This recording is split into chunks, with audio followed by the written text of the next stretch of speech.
I really wish there was a better audio. At this point, libraries are my best recommendation for audiobooks. We tried Audible for a while. I've tried it a couple times and then stopped and then tried it again and stopped.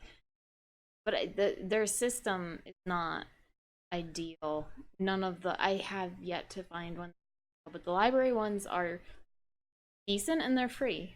So Yeah, I don't have a problem with it because once I found out that you could just use Audible without having to buy anything, sorry. you just buy the books and then you have them. Yeah, and like that's fine, but their whole the $15 for 15 points, and then you cash in those 15 points for a book, but the book might be less than $15 value, or it could be greater than if the Yeah, book's your.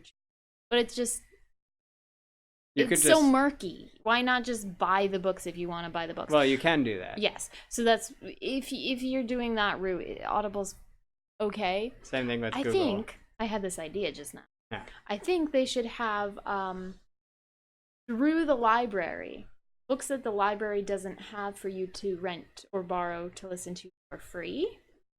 They should have a rental system where the library gets part of the money, and then of course the royalties are paid for you to rent or borrow the book.